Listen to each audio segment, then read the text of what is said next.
D.El.Ed এর part 1 সকল ছাত্রছাত্রী অর্থাৎ সেশন 2022-24 সকল ছাত্রছাত্রীর জানুয়ারি মাসের 22 তারিখ থেকে পার্ট 1 এর এক্সাম শুরু হচ্ছে। সেই এক্সামেরই এনভায়রনমেন্টাল সায়েন্স যে পেপারটা আছে তার একটি ছোট্ট সাজেশন এখানে আমি তৈরি করেছি। সকল ছাত্রছাত্রী এই সাজেশনটা দেখলে খুব উপকৃত হবে এবং আশা করছি এই সাজেশনের মধ্য থেকেই সমস্ত কোশ্চেন তারা পেয়ে যাবে। তো প্রথমেই বলে রাখি, কোশ্চেন টোটাল যে এক্সামটা হয় সেই কোশ্চেন টোটাল কত মার্কসের হয়। কোশ্চেন হয় টোটাল 70 মার্কস, 70 নাম্বার। টোটাল কত নাম্বার বললাম? 70 নাম্বার। তো এই যে 70 নাম্বার, এই 70 নাম্বার মার্কস ডিভিশনটা আমি উপরেই দিয়েছি।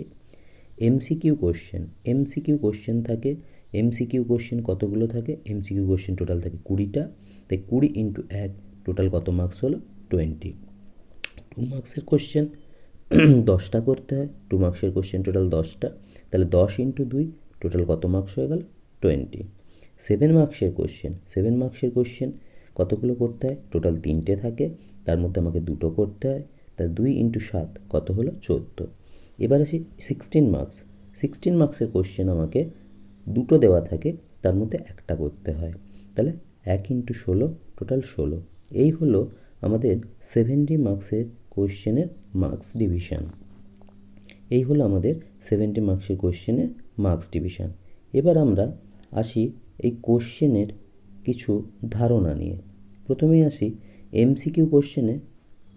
এই ভিডিওটাতে বিশেষ কিছু জোর দেওয়া নেই এমসিকিউ কোশ্চেন সম্পর্কিত, তবে এই ভিডিওতে এমসিকিউয়ে আসা একটি ফুল ফর্ম বা পুরো নাম লেখো বা পুরো কথাটি লেখো, যে একটা প্যাটার্নের কোশ্চেন আসে এবং কোনো বছর 2টি এরকম কোশ্চেন দিতে দেখা গেছে। তো সেই 2টো কোশ্চেনের বা একটা কোশ্চেন, আমি একটা কোশ্চেন ধরে নিয়েই চলি। এই একটা কোশ্চেনের মধ্যে এইখানে যে দেওয়া ফুল ফর্মগুলো, অর্থাৎ NCFTE, WHO, CCE, NCTE, LTM, NCF, NCERT, SCERT, NAC, UGC এবং NEP, এর মধ্যে অবশ্যই কোনো একটি আসবে এবং যেগুলো আমি একটু বোল্ড করে দিয়েছি, অর্থাৎ এই যে NCFT, NCTE, LTM এবং NCF, এই 4টেকে একদম 100% শিওর হয়ে তোমরা রেডি করো, কারণ এর মধ্যে আশা করছি যে কোনো একটি তো অবশ্যই আসবে, 2টোও চলে আসতে পারে। অবশ্যই এটা কোন পার্টে আসবে? এমসিকিউ। এবার আসি 2 মার্কসের কোশ্চেন। আমাকে 2 মার্কসের কোশ্চেন কতগুলো করতে হবে বলেছি? টোটাল 10টা। সেই করসপন্ডেন্স আমি কিছু 2 মার্কসের কোশ্চেন এখানে প্রোভাইড করেছি। যেমন প্রথম কোশ্চেনটি বলা আছে দাবানল কাকে বলে। প্রথম কোশ্চেনটাই দেওয়া আছে দাবানল কাকে বলে। দাবানল কাকে বলে, এটাও খুব ইম্পর্টেন্ট। সেকেন্ড কোশ্চেনটা দেওয়া আছে সুষম খাদ্য কাকে বলে, অথবা আসতে পারে সুষম খাদ্যের প্রয়োজনীয়তা কী। নেক্সট কোশ্চেন আমরা যেটা যাব, জোয়ার ভাটা কাকে বলে, এটা আসতে পারে, অথবা আসতে পারে জোয়ার ভাটার কারণ উল্লেখ করো। জোয়ার ভাটার কারণ উল্লেখ করো। তারপরে যেটা আসতে পারে শিশুকেন্দ্রিক শিক্ষা বলতে কী বোঝো। তারপরে নির্মিতিবাদ কাকে বলে, নির্মিতিবাদের মূল বক্তব্য কী, অনুশিক্ষণ কী, এর 2টি বৈশিষ্ট্য বা বলতে পারে এর গুরুত্ব লেখো, এটাও চাইতে পারে। আবার তারপরে যে কোশ্চেনটা আছে সেই কোশ্চেনটা হচ্ছে রক্তের 2টি কাজ লেখো। কিন্তু এবছর আমার মনে হচ্ছে যেটা আসবে সেটা হচ্ছে এটা, রক্তের 2টি প্রধান উপাদানের নাম লিখুন। ঠিক আছে, রক্তের যে উপাদানগুলো থাকে সেইগুলোর কথা জানতে হবে। ঠিক আছে, তো রক্তের উপাদানগুলোর নাম লিখুন। নেক্সট যেটা দেওয়া আছে মালভূমি কাকে বলে। তারপরে 2টি শিক্ষণ সহায়ক দৃশ্য শ্রাব্য উপকরণের নাম লেখো। এটা কিন্তু খুব একটা গুরুত্বপূর্ণ কোশ্চেন এই 2022-24 সেশনের ছাত্রছাত্রীদের জন্য, যেটা আশা করছি এবছর আসবে। তো এটা একটু খুব ভালো করে কিন্তু দেখো, অবশ্যই বাকিগুলো দেখবে, কিন্তু তার মধ্যে এটা আমার একটু বেশি গুরুত্বপূর্ণ মনে হচ্ছে। কোনটা বললাম? 2টি শিক্ষণ সহায়ক দৃশ্য শ্রাব্য যে উপকরণের কথা বলা হয়েছে সেটা। নেক্সট আসি, আমাদের এক্সামে কিছু পদ্ধতি নিয়ে কোশ্চেন করা হয়, কিছু পদ্ধতি নিয়ে কোশ্চেন করা হয়। সেই পদ্ধতিগুলোর মধ্যে এই যে প্রকল্প পদ্ধতি, কোনটা? প্রকল্প পদ্ধতি ভীষণ ইম্পর্টেন্ট। আলোচনা পদ্ধতি, প্রদর্শন পদ্ধতি, এই তিনটে এখান থেকে দেখতে পারো ফর 2 মার্কস। শুধু এটুকু করলেই হবে না, পরবর্তী ক্ষেত্রে অন্য কিছু পদ্ধতির কথাও আমরা আলোচনা করছি, তবে সেটা 2 মার্কসে আসবে না, সেটা 7 মার্কস অথবা 16 মার্কসে আসবে। নেক্সট আসি পাঠ্যক্রম প্রণয়নের নীতি। পাঠ্যক্রম মূল্যায়ন বলতে কী বোঝো, অথবা বলতে পারে মূল্যায়নের দুটি উপকরণের নাম করুন। তারপর পরিবেশ বিজ্ঞান পাঠের উদ্দেশ্য কী, পারদর্শিতার অভিজ্ঞতা বলতে কী বোঝো, এটা আসতে পারে। এবং এখানে যেটা গুরুত্বপূর্ণ লাগছে সেটা হচ্ছে RT 2009-এর মূল বক্তব্য অথবা পরীক্ষাগারের গুরুত্ব, এটা আসতে পারে পরীক্ষাগারের গুরুত্ব, অথবা কিন্তু একটু লক্ষ্য রাখবে, আমি সাজেশনে দিইনি, সেটা হচ্ছে গ্রন্থাগার।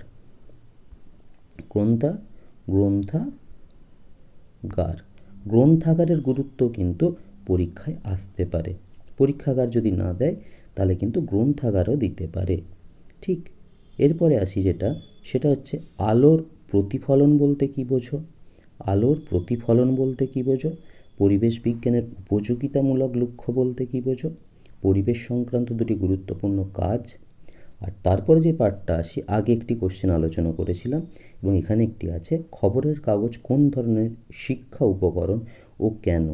অবশ্যই প্রত্যেক শিক্ষার্থী কিন্তু লক্ষ্য রাখবে, এখানে দুটো পার্টে কোশ্চেনটা আছে। খবরের কাগজ কোন ধরনের শিক্ষা উপকরণ, এর জন্য 1 মার্কস, এবং কেন তার জন্য অবভিয়াসলি কিন্তু 1 মার্কস, তবে হবে টোটাল 2 মার্কস। ওকে, প্রত্যেক কিন্তু এই জায়গাটা একটু লক্ষ্য রাখবে। নেক্সট আসি বিজ্ঞানের ভাষায় কাজ কাকে বলে। মোটামুটি এই যে কোশ্চেনগুলো আমি দেখালাম, অর্থাৎ এইখান থেকে শুরু করে দাবানল কাকে বলে থেকে শুরু করে আমরা বিজ্ঞানের ভাষায় কাজ কাকে বলে, এই কোশ্চেনগুলো করলে কিন্তু আমাদের 2 মার্কসের কোশ্চেন মোটামুটি ধরে নিতে পারি 10টা আমরা করে ফেলতে পারবোই। ঠিক, তাই এই জায়গাটা কিন্তু খুব গুরুত্বপূর্ণ। আর যারা এই PDF চাও তারা আমাকে কমেন্ট করো, আর যারা PDF এখান থেকে পজ করে করে লিখে নিতে পারবে বা বুঝে নিতে পারবে তারা এখান থেকে দেখে নিও। নেক্সট আসি 7 মার্কসের কোশ্চেন। 7 মার্কসের যে কোশ্চেন আছে, সেই 7 মার্কসের কোশ্চেনের মধ্যে গুরুত্বপূর্ণ যে একটি কোশ্চেন সেটা দেখে নেব আমরা। 7 মার্কসের কোশ্চেনে প্রথমেই দিয়েছে আবিষ্কার পদ্ধতি। কি দিয়েছে? আবিষ্কার পদ্ধতি। তারপরে আবিষ্কার পদ্ধতি কাকে বলে, এর সুবিধা ও অসুবিধা। তারপরে আসছি আমরা সমস্যা সমাধান পদ্ধতি। আর একটা কোশ্চেন রয়ে গেল আবিষ্কার পদ্ধতির, সেটা আবিষ্কার পদ্ধতি কাকে বলে, এর প্রধান স্তরগুলি সম্বন্ধে লেখো। আবিষ্কার পদ্ধতি কাকে বলে, এই পদ্ধতির প্রধান স্তরগুলি লেখো। এটা এবছরের জন্য আমার বেশি যেন ইম্পর্টেন্ট লাগছে। অবশ্যই তার সাথে তোমরা দেখবে আবিষ্কার পদ্ধতি কাকে বলে, এর সুবিধা অসুবিধা। অবশ্যই হয় পরীক্ষায় আসবে আবিষ্কার পদ্ধতি কাকে বলে, এই পদ্ধতির প্রধান স্তরগুলি সম্বন্ধে আলোচনা করো, অথবা পরীক্ষায় আসবে আবিষ্কার পদ্ধতি কাকে বলে, এর সুবিধা ও অসুবিধাগুলি লেখো। এই কোশ্চেনটা কিন্তু অবশ্যই প্রত্যেকে করবে। এই কোশ্চেনটা কিন্তু ভীষণ ইম্পর্টেন্ট 2022-24-এর ছাত্রছাত্রীদের জন্য। নেক্সট আরেকটি কোশ্চেন, সেটাও কিন্তু ছাড়বে না, সমস্যা সমাধান পদ্ধতি কাকে বলে, এই পদ্ধতির প্রধান স্তরগুলি সম্বন্ধে সংক্ষেপে বলুন। এবং তারপরে আরেকটি কোশ্চেন আছে, পরিবেশবিদ্যা কোন কোন বিষয়ের ওপর নির্ভরশীল, উদাহরণ দাও। অর্থাৎ এই পরিবেশবিদ্যা এটা কোন কোন সাবজেক্ট ইনভলভ হচ্ছে এর মধ্যে, বা কোন কোন সাবজেক্টের প্রয়োজনীয়তা আছে পরিবেশবিদ্যার মধ্যে, বা কোন কোন সাবজেক্ট নির্ভর করছে পরিবেশবিদ্যা কোন কোন সাবজেক্টের ওপর, সেটা বলতে হবে এবং তার কিন্তু উদাহরণ দিতে হবে, তবে 7 মার্কসের কোশ্চেন কিন্তু এটা হবে। এবং এরপরের কোশ্চেনটা না জানি কেন আমার মনে হচ্ছে এই 3টে কোশ্চেন, অর্থাৎ সমস্যা সমাধান পদ্ধতি কাকে বলে, এই পদ্ধতির প্রধান স্তরগুলি সম্বন্ধে বলুন, তুন্দ্রা শব্দের অর্থ কী, তুন্দ্রা অঞ্চলের ভাগগুলি লিখুন, এবং এখানকার উদ্ভিদ ও প্রাণী সম্পদের বিশেষ বিবরণ দিন। এই কোশ্চেন সমস্যা সমাধান পদ্ধতি কাকে বলে, এই পদ্ধতির প্রধান স্তরগুলি সম্বন্ধে সংক্ষেপে বলুন। এবং এই যে আবিষ্কার পদ্ধতির কোশ্চেনটা বললাম, হয় পরীক্ষায় বলবে আবিষ্কার পদ্ধতি কাকে বলে, এই পদ্ধতির প্রধান স্তরগুলি সম্বন্ধে লেখো, অথবা দেবে আবিষ্কার পদ্ধতি কাকে বলে, এর সুবিধা অসুবিধাগুলি লেখো।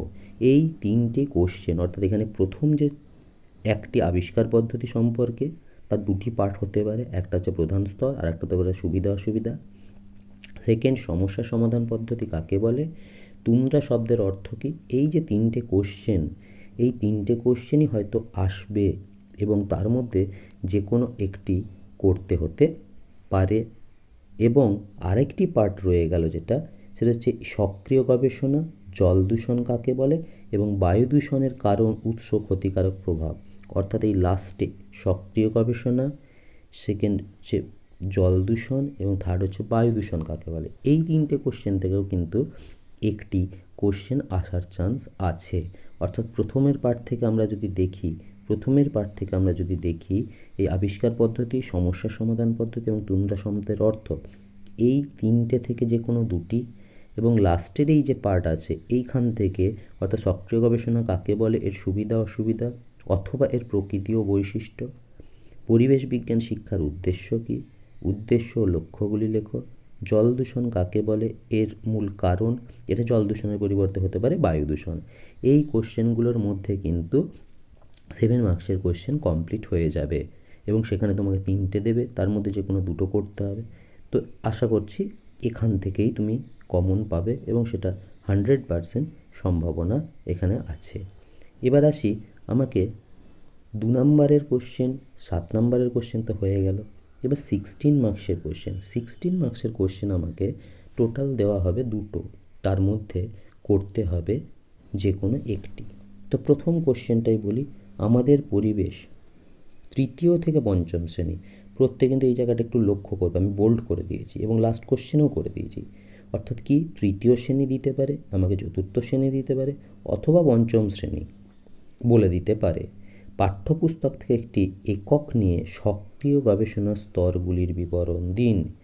অর্থাৎ সক্রিয় গবেষণার যে স্টেপগুলো আছে সেগুলোকে মেনটেন করে এই ক্লাস 3 থেকে 5-এর বইয়ের যে কোনো একটা একক নিয়ে সক্রিয় গবেষণার স্তরগুলো আমাকে কিন্তু ব্যাখ্যা করতে হবে।